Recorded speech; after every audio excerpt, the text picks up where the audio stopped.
Olá, hoje, dando seguimento ao nosso curso de Direito Constitucional, trataremos dos princípios constitucionais, de aplicabilidade e eficácia das normas constitucionais e de interpretação das normas contidas no texto da nossa Constituição. Muito bem. Primeiro, veremos os princípios constitucionais.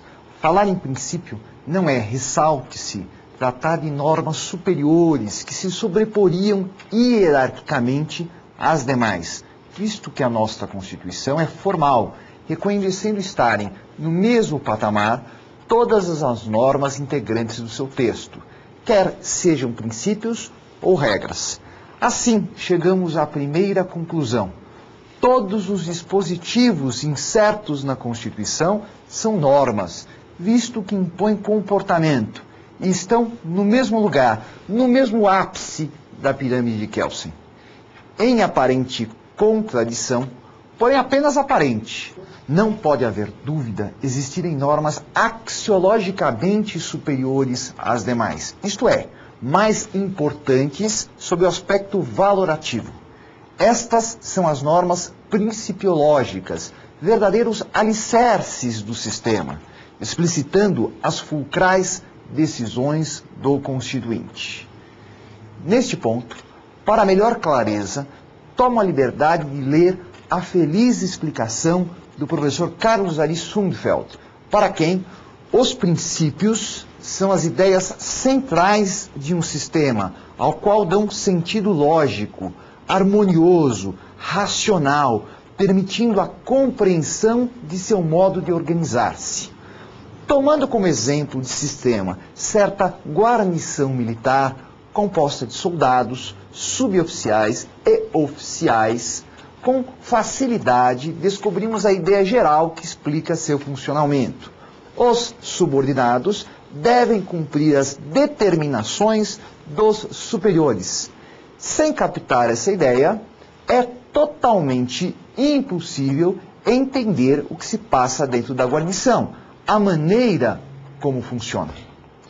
E o mesmo se aplica para o sistema, o conjunto das normas constitucionais.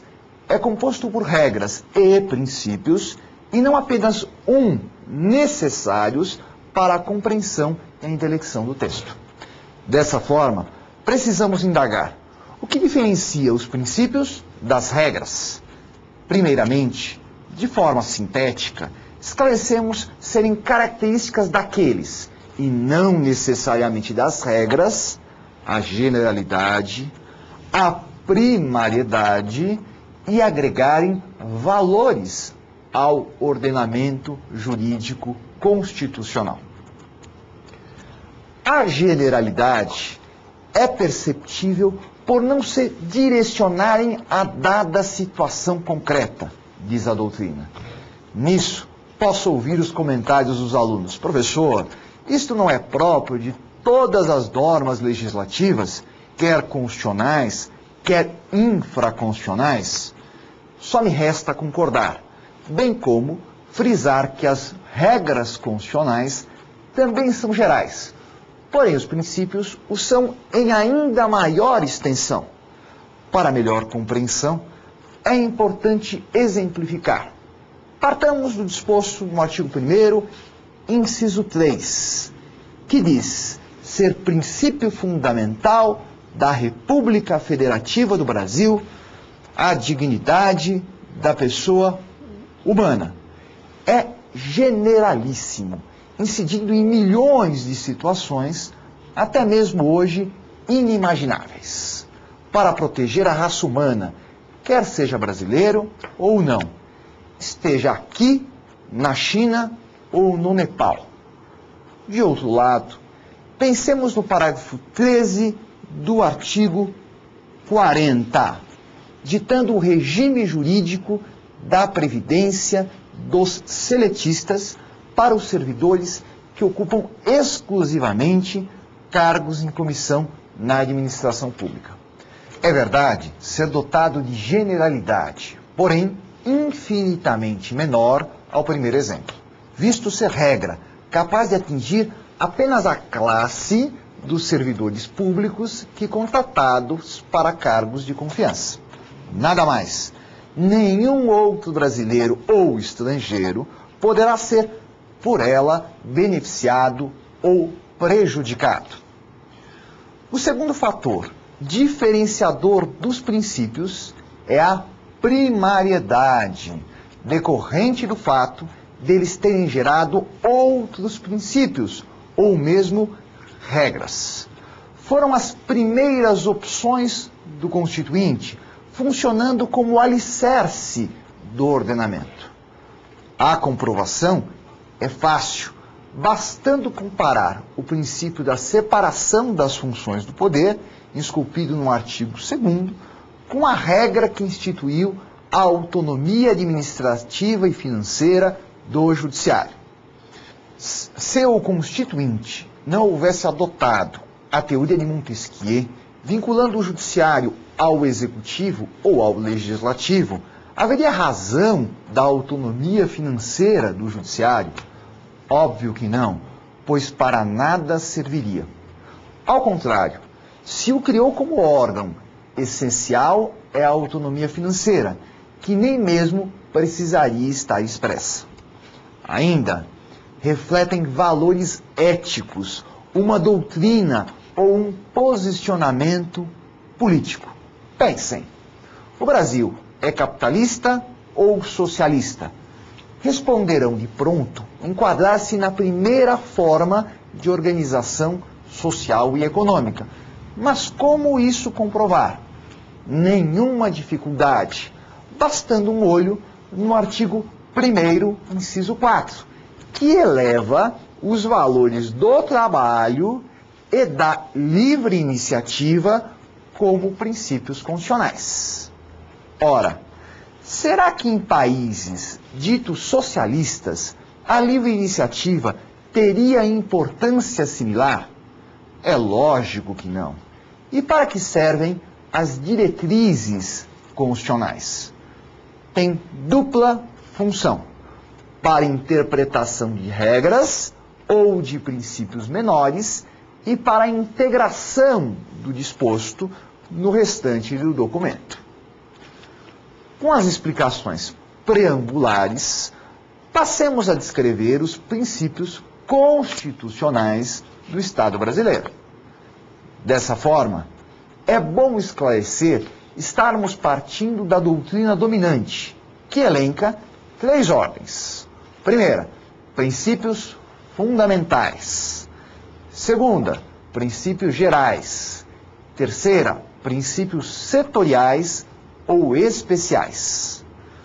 Os princípios fundamentais estão esculpidos nos artigos 1º, 2º, 3º e 4º, em sua maioria, enumerando as mais essenciais opções político-constitucionais.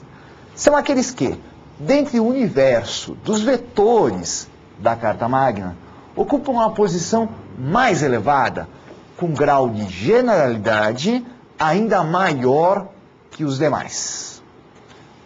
Para identificá-los, devemos, frente a cada um dos dispositivos analisáveis, fazer a seguinte pergunta: se ausente, o Estado brasileiro seria diferente do que o é com a sua presença? Imaginemos a não existência da primeira parte do artigo 1º, inciso 4, quando reza ser princípio fundamental a defesa dos valores sociais do trabalho, mantendo apenas a livre iniciativa. Não restaria sentido na regra positivada a partir do artigo 6º, dos direitos sociais. Viveríamos em um Estado absolutamente liberal, como a Inglaterra no período da Revolução Industrial, em que se trabalhava 18 horas por dia e nenhuma proteção tinha o trabalhador. E o princípio federativo, expresso no caput do mesmo artigo 1º. Se o Constituinte houvesse escolhido a forma unitária, estaríamos com organização política absolutamente distinta. Por fim, é relevante lembrar, entender a doutrina ser o artigo 76, bem longe, portanto, do título 1, autodenominado dos princípios fundamentais, também portador de vetor fundamental, referente ao sistema de governo, que é o presidencialista, em contraposição ao parlamentarista. Já os princípios gerais não são essenciais à organização do Estado, possuindo generalidade um pouco menor do que a perceptível nos fundamentais, muito embora envolvam conceitos amplos que iluminam todo o texto constitucional. Vale dizer, são fórmulas básicas que servem à interpretação do ordenamento jurídico maior. Se temos o princípio da isonomia, afirmado no artigo 5º, caput, seria possível ao jurista interpretar qualquer outro dispositivo da Constituição sem levá-lo em consideração? Façamos isso como disposto no artigo 5º, inciso 39, que prega não haver crime sem lei anterior que o defina, nem pena sem prévia cominação legal, e não proíbe, por si só, lei estipulando como sujeito ativo apenas os anões ou membros de determinada seita ou religião. Tal aberração, quem veda é o princípio da isonomia ou igualdade, que, por ser geral, deve sempre estar presente no momento de análise do ordenamento jurídico, normalmente do constitucional. No que tange aos princípios especiais ou setoriais, revelam-se como alicerce de dados elementos, capítulos ou títulos da Constituição. Portanto, não são relevantes para todo o texto, mas apenas ao setor ou subdivisão a que estão inseridos. Retomemos a questão das Forças Armadas, já citada em caso similar e disposta nos artigos 142 e 143. Quais são os princípios que explicam a relação entre os militares? Respondo: a hierarquia e a disciplina. Estas são as diretrizes especiais ou setoriais, incidindo apenas aquilo que diz respeito ao disposto no capítulo 2 do título 5, não ao restante da Constituição. Dessa forma, se o princípio é especial, não deve ser utilizado para a interpretação ou integração de normas constantes em título, capítulo ou seção a que não pertinente, sob pena de se frustrar a vontade do Constituinte, que restringiu seu alcance. Agora, incumbe-me demonstrar a imprescindibilidade de se estudar os princípios constitucionais, visto que, analisando-os, somos capazes de abstrair princípios menores ou regras previstas no ordenamento jurídico, mesmo que do nosso desconhecimento. Na leitura do artigo 1º, percebe-se ali esculpido o princípio republicano, elencado como fundamental. Tal escolha nos traz algumas consequências, entre elas a do significado da palavra república, que vem do grego res, coisa, e pública, de todos. Ora, se o Estado é de todos os cidadãos, devemos ser tratados de acordo com o princípio da isonomia, pois sem isso não estaríamos diante de uma república, mas sim de monarquia. Nesta, sim, as pessoas são diferenciadas pelo título que detêm, como na nossa primeira Constituição, em que o imperador tinha posto acima dela, razão pela qual jamais poderia ser sujeito de delito penal. Aliás, frase atribuída a Dom Pedro bem demonstra não governar em nome do povo, mas em seu próprio. Abre aspas, farei tudo para o Brasil, nada pelo Brasil. Fecho aspas.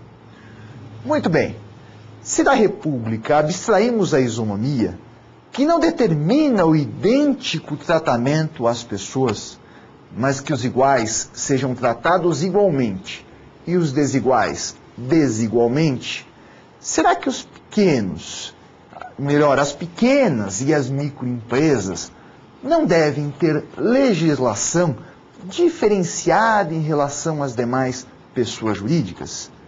É claro que sim, pois, do contrário, trataríamos os desiguais do mesmo modo, violando a diretriz. Parabéns! Acabaram de deduzir a regra exposta no artigo 179, mesmo não a conhecendo.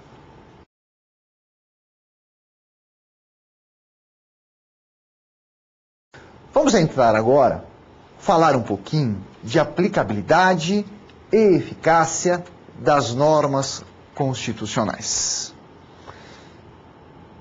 Em termos de aplicabilidade das normas constitucionais, não cabe discutir a existência de direito constitucional formal ou material, classificação irrelevante para o atual estágio do direito brasileiro, que não faz distinção entre as normas que organizam o poder e o Estado, além de garantirem direitos fundamentais, das demais, tidas como apenas formalmente constitucionais. A aplicabilidade das normas constitucionais, possibilidade de incidência a um dado caso concreto, exige a análise de dois institutos, a vigência e a eficácia. Quanto à vigência, tratada em sentido técnico, faz referência à necessária entrada no mundo jurídico de preceitos constitucionais, ou seja, a regular promulgação e publicação. Nesse sentido, determina o momento em que todas as normas do ordenamento jurídico devem ser analisadas para a verificação da validade frente às novas normas constitucionais. Ainda em campo de vigência, faz-se necessário aduzir ser viável a previsão da vacatio constitutionis, ou seja, a determinação de que as normas constitucionais entrarão em vigor em data posterior ao de sua publicidade, como para a legislação ordinária. É a vacatio legis das normas constitucionais. Tal disposição não é de comum encontro no constitucionalismo universal, porém foi utilizada em nossa Constituição de 1967. Façamos a seguinte pergunta. Se a Constituição de 88 nada disse a respeito da vigência, não estabelecendo expressamente a vacatio constitutionis, quando entrou em vigor, poderemos aplicar o disposto no artigo 1º da Lei de Introdução ao Código Civil e afirmar ter se tornado aplicável em 45 dias no Brasil e 3 meses no exterior? Óbvio que não, pois caso contrário, estaríamos interpretando a Constituição de acordo com a Lei de Introdução ao Código Civil e, por consequência, declarando ter sido condicionado o poder constituinte. A regra, ao contrário, é a de que, pretendendo o constituinte criar vacatio constitutionis, o fará expressamente. E se não o fez, a vigência iniciou-se no momento da publicação, qual seja, 5 de outubro de 1988. Na mesma toada, de forma expressa, excepcionou da regra geral a omissão o capítulo atinente ao Sistema Tributário Nacional, definindo o termo aquo da vigência para o primeiro dia do 5º mês após a promulgação, isto é, 1º de março de 1989. A razão é muito simples. O capítulo extinguiu alguns tributos e permitiu a criação de outros que dependiam de lei para a instituição. Daí o prazo estabelecido. Concluindo, quase toda a carta tornou-se aplicável na data da sua publicação, exceção apenas ao capítulo 1 do título 6, por força do artigo 34 do Ato das Disposições Constitucionais Transitórias, o ADCT.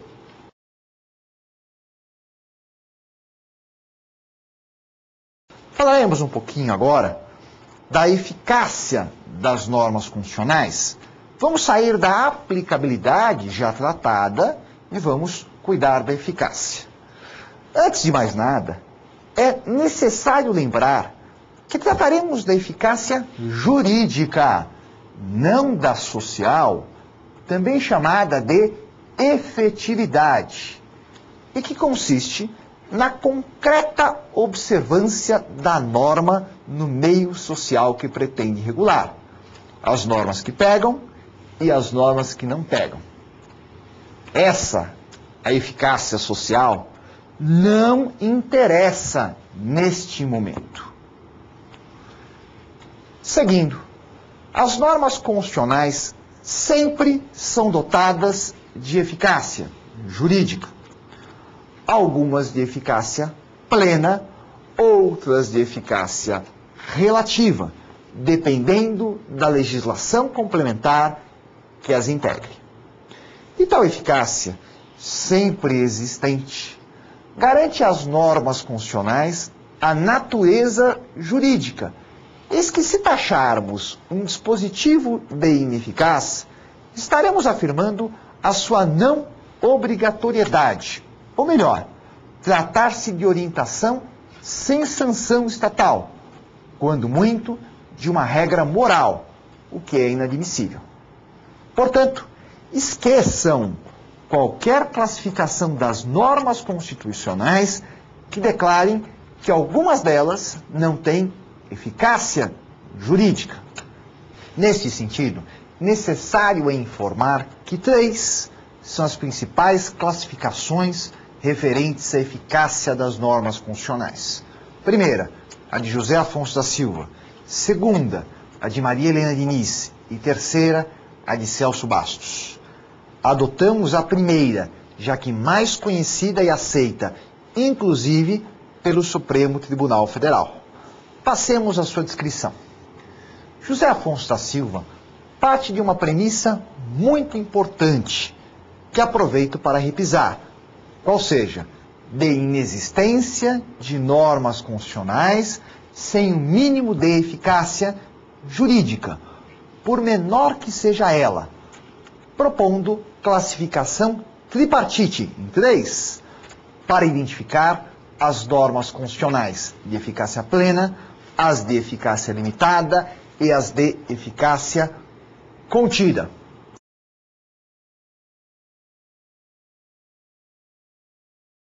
Muito embora a clássica doutrina norte-americana propugnasse ser excepcional a eficácia imediata das normas constitucionais, a orientação moderna defende tese absolutamente contrária. E uma leitura mais atenta do nosso atual texto nos faz crer que a maioria das normas ali contidas é de eficácia plena. Assim, disposições que parecem descritivas, como a de que o Brasil é uma república e que a forma de Estado é a federativa, além de reconhecerem as formas de governo e de Estado, exigem uma série de atividades, como a competência de organização dos Estados federados e a proibição da monarquia. E não apenas essas, mas todas aquelas normas fundamentais, verdadeiras decisões políticas concretas que denunciam a forma política de ser do povo brasileiro e formam o pressuposto básico para todas as normatizações ulteriores. A determinação de critérios para a identificação de uma norma constitucional de eficácia plena é questão de muito intrincada na doutrina. Neste caminho, famosa decisão da Corte de Cassação italiana defendeu análise caso a caso, existindo hoje consenso em sentido contrário, de que devemos chegar a um método que nos diga se um dispositivo é de eficácia plena ou não. Assim, Franchini criou teoria ligando a eficácia ao destinatário da norma. Se todos o forem, trataremos de norma de eficácia plena. Se o legislador, de eficácia limitada. Muito embora a sofisticação do raciocínio exposto peca por quê?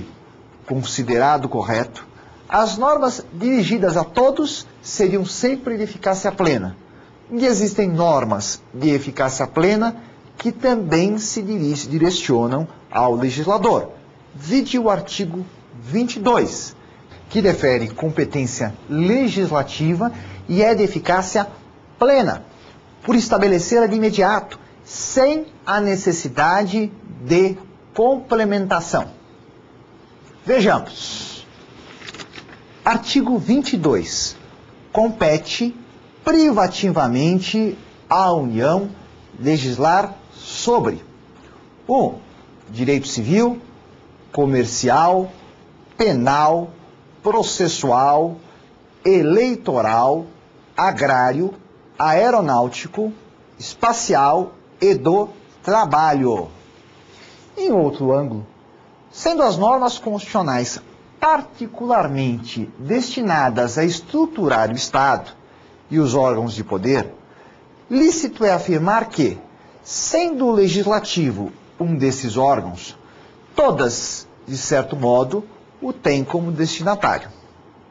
Apesar da dificuldade na fixação de critério único para a identificação das normas de eficácia plena, é possível determinar alguns parâmetros, tomando como base a doutrina norte-americana, e se chegar à conclusão de que tem comando certo e definido, incrustando-se predominantemente entre as regras organizativas e limitativas dos poderes estatais, e podem conceituar-se como sendo aquelas que, desde a entrada em vigor da Constituição, produzem ou têm possibilidade de produzir todos os efeitos essenciais relativamente aos interesses, comportamentos e situações que o legislador constituinte, direta e normativamente, quis regular. Devemos ressaltar o fato de que as normas de eficácia plena nem sempre produzem todos os efeitos pretendidos pelo Constituinte. Porém, para que assim possam ser classificadas, devem ter a capacidade de produção. Como exemplo, pensemos no artigo 156, inciso 1, que defere competência aos municípios para que instituam o IPTU. Pergunta-se, em primeiro lugar, tal competência já foi deferida pelo dispositivo? Sim, não dependendo de nenhum ato ulterior para o seu exercício. Portanto, trata-se de norma de eficácia plena. Segunda pergunta, em todos os municípios brasileiros, surtiu todos os efeitos pretendidos? Isto é, a competência foi exercida? Respondo, não. Porém, para que uma norma seja tida como de eficácia plena, basta a capacidade para tal feito, não a sua realização no mundo dos fatos.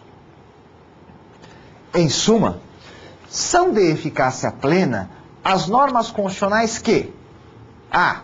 contenham vedações ou proibições, b. confiram isenções, imunidades e prerrogativas, c. declarem direitos fundamentais ou garantias constitucionais e democráticas, d. não designem órgãos ou autoridades especiais, a que incumbam especificamente sua execução, e não indiquem processos especiais de sua execução. F. Não exijam a elaboração de novas normas legislativas que lhes completem o alcance e o sentido, ou lhes fixem o conteúdo, porque já se apresentem suficientemente explícitas na definição dos interesses nelas regulados.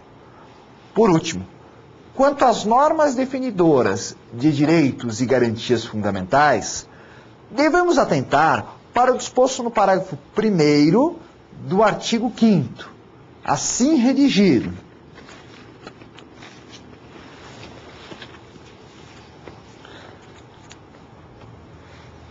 Parágrafo 1º. As normas definidoras dos direitos e garantias fundamentais têm aplicação imediata.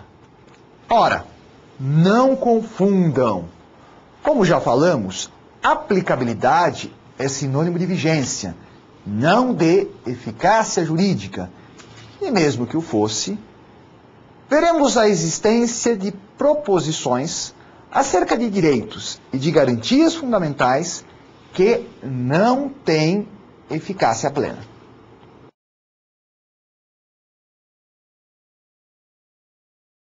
Muito bem, entremos nas normas constitucionais de eficácia contida.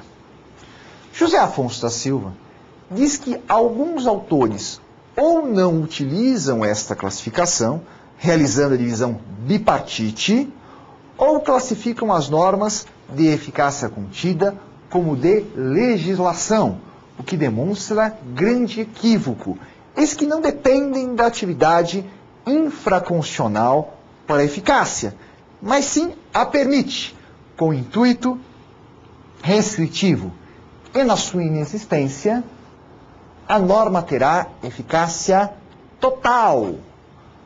Ainda, diz que algumas normas desse tipo indicam elementos de sua restrição, que não a lei, mas certos conceitos de larga difusão no direito público, tais como ordem pública, segurança nacional ou pública, integridade nacional, bons costumes, necessidade ou utilidade pública, perigo público iminente, etc.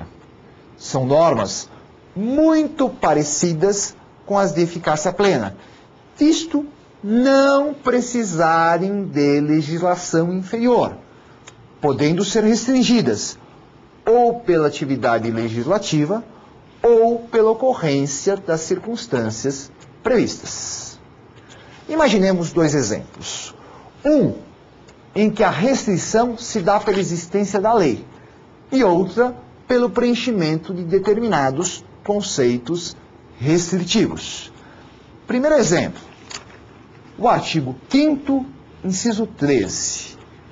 É livre o exercício de qualquer trabalho, ofício ou profissão, atendidas as qualificações que a lei estabelecer. Não há dúvida ter o dispositivo a aptidão à produção imediata de todos os efeitos pretendidos pelo Constituinte. Porém, a última parte do preceito permite a limitação, por lei, de sua eficácia, demonstrando tratar-se de uma norma de eficácia contida, ou mais corretamente, contível.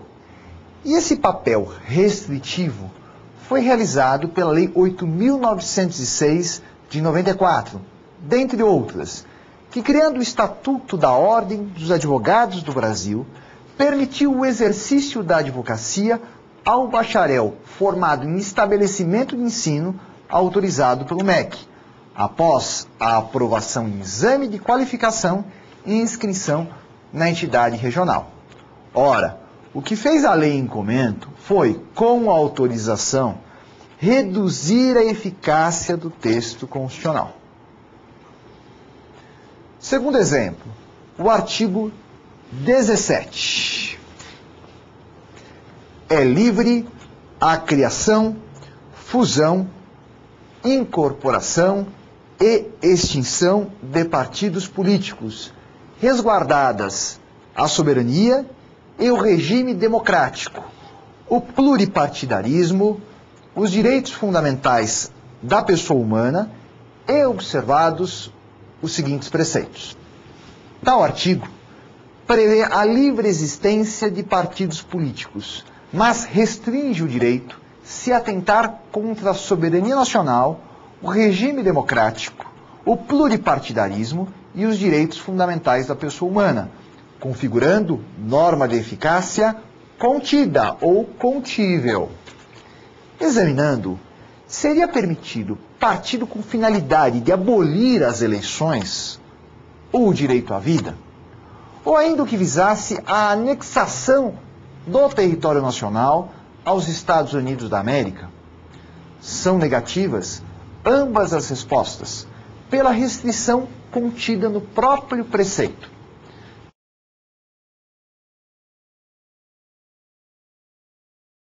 Vejamos as normas de eficácia limitada.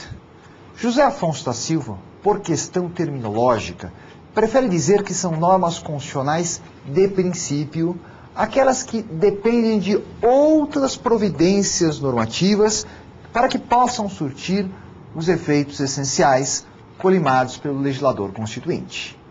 Tais normas podem ser divididas em dois grupos: as normas definidoras de princípio institutivo ou organizativo, em segundo grupo, as definidoras de princípio programático. Sintetizando, e como dica, para que vocês possam identificar as normas constitucionais de eficácia limitada, vocês devem perceber a existência das seguintes denominações no texto: na forma da lei, ou conforme dispuser a lei, ou então indicativos de normas de direito público, ou de conceitos de direito público, que nós já vimos em passado muito recente.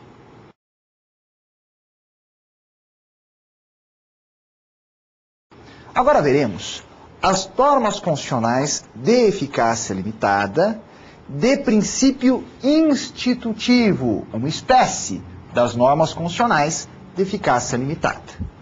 O termo normas constitucionais de princípio institutivo é utilizado para definir aquelas que contêm o início, o esquema de determinado órgão, entidade ou instituição, deixando a efetiva criação, estruturação ou formação para a lei complementar ou ordinária, como dá o exemplo o artigo 224, que determinou ao Congresso a instituição do Conselho de Comunicação Social. Analisemos a referida proposição. Artigo 224. Para os efeitos do disposto neste capítulo, o Congresso Nacional instituirá como órgão auxiliar o Conselho de Comunicação Social, na forma da lei. A primeira questão a ser colocada é: o Constituinte instituiu o Conselho de Comunicação Social? Prestem atenção, a resposta é negativa, visto ter incumbido o Congresso Nacional de fazê-lo, na forma da lei. Se tivesse instituído, a norma seria de eficácia plena. Como não fez, porém principiou a instituição sem completá-la, devemos classificá-la como de eficácia limitada de princípio institutivo. Ao contrário, analisemos o artigo 44. O poder legislativo é exercido pelo Congresso Nacional, que se compõe da Câmara dos Deputados e do Senado Federal. Tal regra efetivamente criou o Congresso Nacional, não encomendou a instituição a outros órgãos constituídos. Portanto, é de eficácia plena, não limitada de princípio institutivo. São, pois, normas constitucionais de princípio institutivo, aquelas através das quais o legislador constituinte traçou esquemas gerais de estruturação e atribuições de órgãos, entidades ou institutos, para que o legislador ordinário os estruture em definitivo, mediante lei. José Afonso da Silva acredita que a eficácia de tais normas constitucionais depende de serem impositivas, que determinam ao legislador, em termos peremptórios, a emissão de uma legislação integrativa ou facultativa, que limita-se a dar ao legislador ordinário a possibilidade de instituir a situação nelas delineadas. Em ambos os casos, abre-se ao legislador poder discricionário até a edição da norma capaz de completar a regra constitucional de eficácia incompleta, editada ou recepcionada do ordenamento jurídico anterior. Recepcionada do ordenamento jurídico anterior, terá a regra constitucional eficácia plena. Passemos à análise mais acurada das normas impositivas. Aliás, tais normas, desde que entrem em vigor, são eficazes até onde possam. E a eficácia pode constituir na imediata não recepção da legislação anterior que se mostre incompatível com a norma constitucional. Assim, podemos dizer que as normas a. Se são confirmativas de situação jurídica pré-existente, esta permanece reconhecida, como era. Se traçam esquemas novos, não recepcionam normas jurídicas pré-existentes, instituidoras de situações contrárias ao princípio nela consubstanciado. E a situação nova só será validamente configurada com a promulgação de lei integrativa. Por outro lado, as normas que facultam ao legislador regular determinado assunto mediante lei são permissivas, mas não destituídas de eficácia, pois limitam a ação de titular da permissão, o que prova que são dotadas de imperatividade, porquanto, dadas as circunstâncias de sua incidência, obrigam determinado comportamento. Um bom exemplo é o do parágrafo 3º do artigo 25, que permite, não determina, a criação de regiões metropolitanas. Porém, se houver a pretensão de criá-las, apenas poderão conter municípios limítrofes. Nesse sentido, as normas constitucionais de princípio institutivo são aplicáveis independentemente da lei complementar, no que possam sê-lo.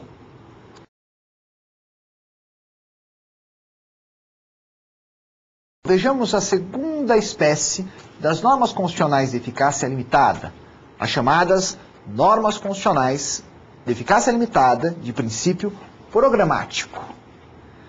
Segundo José Afonso da Silva, podemos conceber como programáticas aquelas normas constitucionais através das quais o Constituinte, em vez de regular direta e imediatamente determinados interesses, limitou-se a traçar-lhes os princípios para serem cumpridos pelos seus órgãos, visando a realização dos fins sociais do Estado.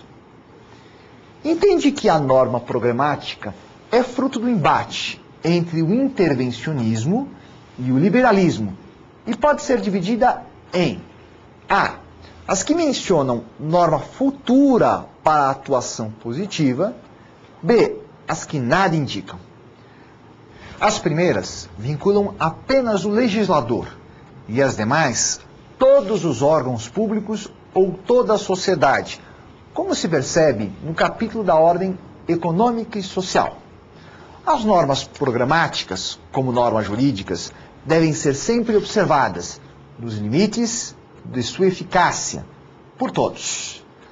Há que se esclarecer que nem sempre as normas programáticas são de fácil visualização, eis que muitas têm aparência de eficácia plena, mas efetivamente não são. É de se analisar o artigo 37, inciso 7º. In verbis. Inciso 7º. O direito de greve será exercido nos termos e nos limites definidos em lei específica. E aí? Qual a sua eficácia jurídica? É limitada de princípio programático, não contida, conforme decisões reiteradas do Supremo Tribunal Federal, não tendo aptidão para fazer surtir imediatamente todos os efeitos pretendidos pelo Constituinte. Vale dizer, sem lei, o funcionário público não pode deflagrar greve. Como dica, digo-lhes o seguinte: verifique se trata de norma constitucional de eficácia limitada. Chegada a esta conclusão, perguntem: pretendem instituir algum órgão ou ente? Se positiva a resposta, será de princípio institutivo. Se negativa, de princípio programático.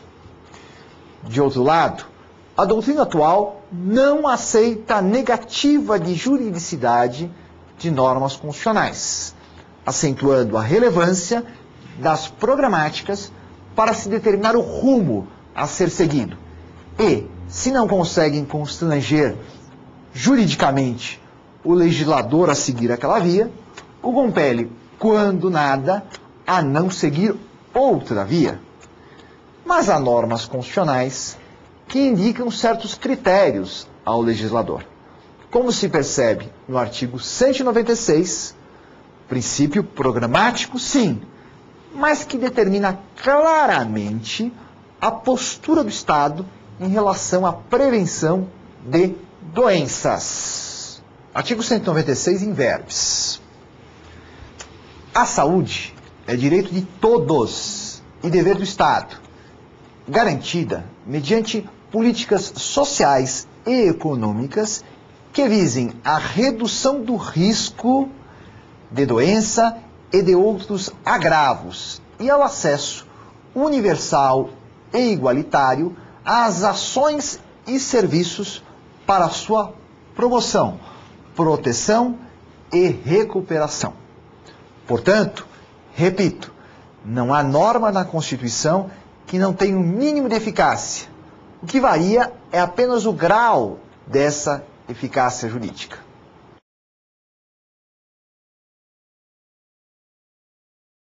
Vejamos um pouco de interpretação das normas constitucionais. Não há dúvida, utilizarmos na interpretação das normas constitucionais os métodos hermenêuticos tradicionais: o histórico, o científico, o literal, o sistemático e o teleológico. Aliás, o método sistemático é de fundamental emprego, proibindo a análise isolada de dispositivos que compõem o mesmo sistema, o das normas contidas na Carta Magna. Sua importância é de tal magnitude que a doutrina acabou por nomeá-lo de forma diferenciada, quando aqui utilizado. Fala-se em unidade da Constituição. Interpretar a Constituição de acordo com a sua unidade é levar em conta todo o texto, sem nada desprezar, e é conduta obrigatória, sob pena de chegarmos a conclusões absurdas e em descompasso com o pretendido pelo Constituinte. Neste sentido, indago-lhes: a nossa Constituição é sintética ou analítica? Com certeza, a resposta já está pronta na cabeça de cada um de vocês. É analítica. Diríamos até prolixa, visto que abundam normas de conteúdos diversos e, às vezes, aparentemente contraditórias. Esta é a razão para a interpretação segundo a sua unidade. Como exemplo, citemos os incisos 9 do artigo 5º Inciso 9. É livre a expressão da atividade intelectual, artística, científica e de comunicação, independentemente de censura ou licença. Em interpretação gramatical, chegaremos à conclusão de ser absolutamente vedada qualquer intromissão pública no sentido de impedir a expressão de atividade de comunicação, incluindo as telenovelas, mesmo que atentassem contra a honra ou a imagem das pessoas. Conclusão a que certamente chegaria o não jurista. No entanto, se verificarmos no inciso seguinte, tal conclusão certamente será dissipada. Vejamos. São invioláveis a intimidade, a vida privada, a honra e a imagem das pessoas, assegurado o direito à indenização pelo dano material ou moral decorrente de sua violação. Ora, qual foi o erro da primeira interpretação? Não ter considerado a Constituição em sua unidade, estudando o dispositivo de interesse de forma dissociada do contexto. O método teleológico, pelo qual devemos buscar a finalidade da norma, da mesma forma, nos é essencial, na medida em que não faltam princípios à Carta Magna. Ao contrário, sobejam.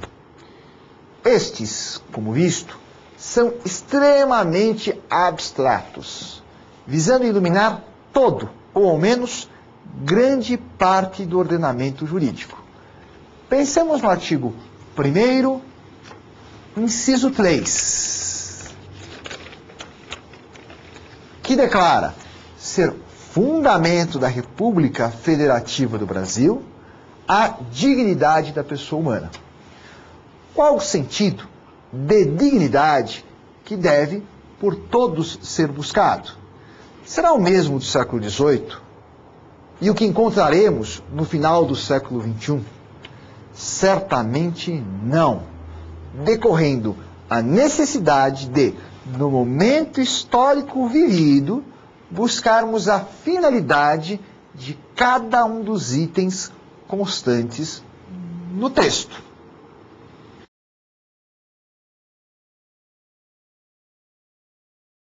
Quando eu falo em interpretação da Constituição, devemos analisar também o que se chama de interpretação conforme a Constituição. Se da interpretação da Constituição já tratamos, devemos nos ater à interpretação do constante em normas infraconstitucionais, normas menores, que até pela supremacia da Constituição devem sempre com ela estar em consonância. Ressalto, embora se cuide de interpretação de atos menores, a matéria tem sido cada vez mais pedida em arguições públicas de candidatos. Portanto, estudem. Em primeiro lugar, lembremos que os atos emanados do Executivo e do Legislativo são presumivelmente constitucionais. E não poderia ser diferente, pois crível não seria pensar ter o presidente da República editado medida provisória sabendo-a contrária ao mandamento maior. Quanto às leis, o controle é ainda mais rigoroso do Legislativo e do Executivo. Não obstante isto, algumas vezes a legislação vigente mostra-se inconstitucional, quando deverá ser retirada do ordenamento jurídico, a fim de manter a já citada supremacia da Constituição. Vale dizer, por nula, não deverá trazer efeitos jurídicos. Em outros casos, haverá necessidade de interpretação conforme a Constituição para retirar do mesmo expressões que o nulifiquem, como a constante do artigo 7º, parágrafo 2º do Estatuto da OAB, Lei 8.906 de 94, concedendo à imunidade material dos advogados uma interpretação de acordo com o artigo 133 da Constituição. Naquela regra, constava a imunidade penal no exercício da profissão, inclusive pela não ocorrência do crime de desacato, tendo o Supremo Tribunal Federal suprimido tal expressão, mantendo o restante lá escrito. É a interpretação conforme a Constituição, com redução de texto. Ainda, em outros, a incompatibilidade não é da Constituição com texto de lei, mas sim com possível interpretação ou interpretações do mesmo. Expliquemos melhor. Imaginemos que o artigo 3º de certa medida provisória possa suscitar 3 interpretações, uma de acordo com a ordem máxima e as outras em franca contraposição. Deverá o Supremo Tribunal Federal julgar declarando a inconstitucionalidade parcial sem redução de texto, fixando como válida a interpretação não destoante.